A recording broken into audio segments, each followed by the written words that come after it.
You're doing things every single day that feel normal to you but are absolutely damaging your cat in ways you can't even see. In fact, that cute thing you do thinking you're showing them love is actually breaking their trust. These are 7 ways you're emotionally damaging your cat, and number 5 is something almost everyone does. Let's start with the very first mistake that you probably did this morning without even realizing it. 1. Forcing affection. When you pick up your cat and they immediately start twisting, pushing, trying to break free, yet you keep holding them, that's not love, that's restraint. To your cat, it feels like being trapped by a predator. Research from the University of Lincoln found that cats who are frequently forced into unwanted physical contact show signs of chronic stress and are more likely to become aggressive or withdrawn. Even Dr. Sarah Ellis from the UK's leading cat behaviour clinic found that cats who experience regular forced handling show the same stress hormones as cats in abusive situations. And kids are often the worst offenders here. They chase cats, they grab them, they squeeze them, and parents say, "Oh, the cat's so patient," when really the cat is shutting down emotionally because they've learned they have no escape. Over time, this creates a cat that avoids everyone, a cat that hides when you come home, a cat that associates your presence with discomfort. What you should do instead is to let your cat come to you. Sit down, make yourself small, quiet, non-threatening, then just wait. When your cat approaches on their terms, that's when you pet them. And the second they've had enough, you stop. That's how trust is built. That's how a real bond forms. Your cat will actually show you more affection when you stop forcing it.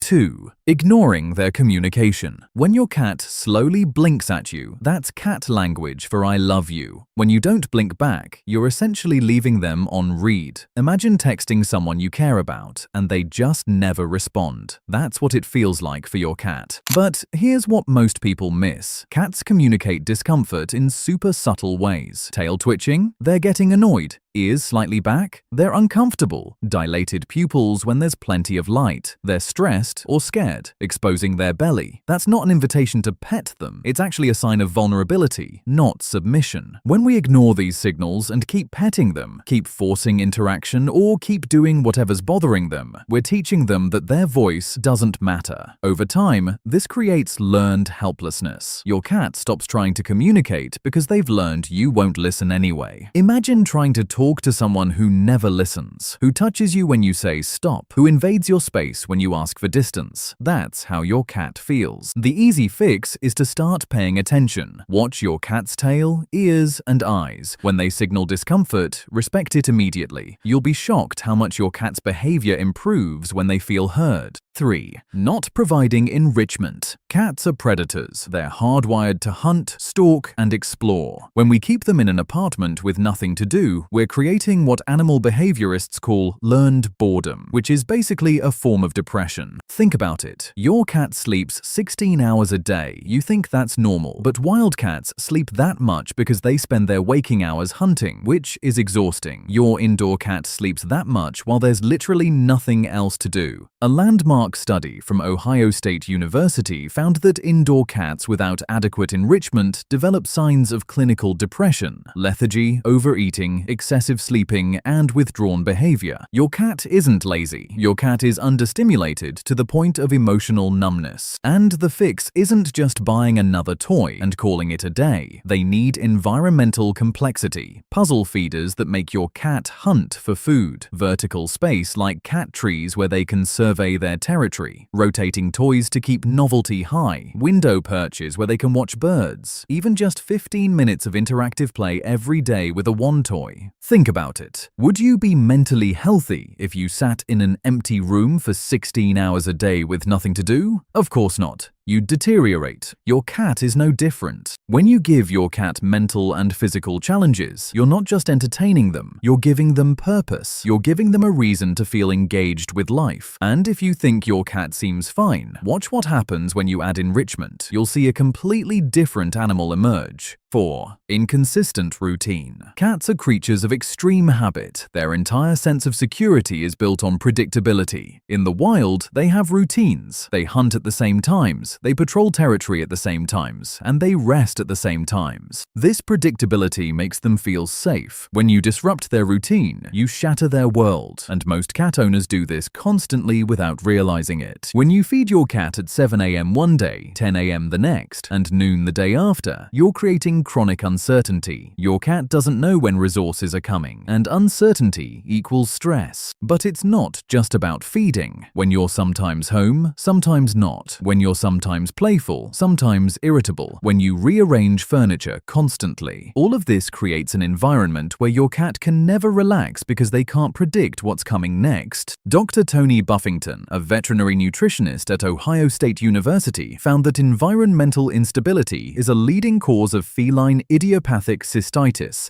a painful bladder condition triggered by stress. However, it's not just physical health, it's emotional too. Cats who experience constant change become hypervigilant. They stop eating, they hide, they develop compulsive behaviors like over-grooming or aggression. The fix is simple but requires commitment. Create a routine and stick to it. Feed at the same time every day. Play at the same time. Keep furniture in consistent places. Your cat will become noticeably calmer within just a few weeks. And if your schedule has to be inconsistent because of work, use automatic feeders and create other predictable elements in your cat's day. Consistency is emotional security for cats. 5. Punishment and yelling. Your cat knocks something off the counter. You yell. They scratch the couch. You spray them with water. They meow at 3 a.m. You lock them out of your room. Here's the problem. You're punishing them for doing exactly what their DNA tells them to do. Cats knock things over to test their environment. They scratch to maintain their claws and mark territory. They vocalize to communicate. When you punish these behaviors, you're not training them. You're just making them afraid of you. Dr. Michael Delgado, a cat behavior expert in California, explains it perfectly. Punishment doesn't teach cats what to do. It only teaches them that you're unpredictable and scary. But it gets more serious. A Cornell University study on feline behavior found that cats who experience regular punishment show significantly higher cortisol levels, which is the stress hormone that leads to chronic stress, immune suppression, and behavioral problems. This results in your cat starting to associate you with fear. They hide when you come home. They flinch when you reach for them. They stop coming to you for comfort because you've become the source of their stress. And the worst part, you think they're just moody or antisocial, but in reality, you made them traumatized. The solution is simply redirecting their behavior, but never punish them. If your cat scratches the couch, give them a better scratching post and reward them when they use it. Cats respond to positive reinforcement, not fear.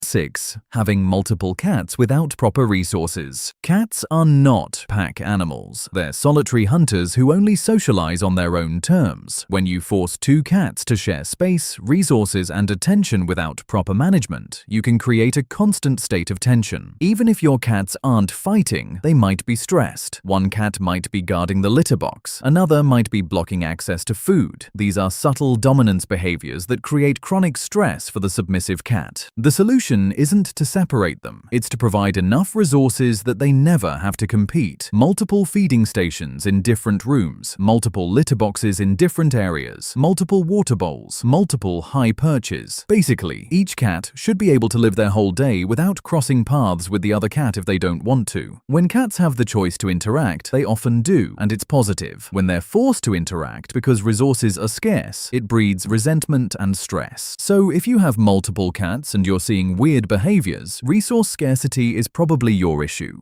7. Insufficient litter box management. Cats are obsessively clean animals. In fact, they're one of the cleanest species on the planet. So when we make them use a dirty litter box, we're forcing them to violate their deepest instincts. The rule is simple. 1 litter box per cat plus 1 extra. If you have 1 cat, you need 2 boxes. If you have 2 cats, you need 3. And they need to be scooped daily, fully cleaned weekly. When your cat has to step in their own waste because the box is full, or when they have to compete with another cat for a clean spot, it creates stress and shame. Cats absolutely experience embarrassment around bathroom issues. This is why so many cats start eliminating outside the litter box, not because of revenge or spite. It's simply your cat saying the bathroom situation is so bad that I'd rather risk your anger than use that box again. And for covered litter boxes, most cats hate them. They trap odor, they're claustrophobic, and they create ambush opportunities if you have multiple cats. Would you want to use a porta potty that hasn't been cleaned in 3 days? That's what you're asking your cat to do. Upgrade your litter box game because your cat's emotional well-being literally depends on it. If this video changed the way you see your cat, hit that like button and subscribe,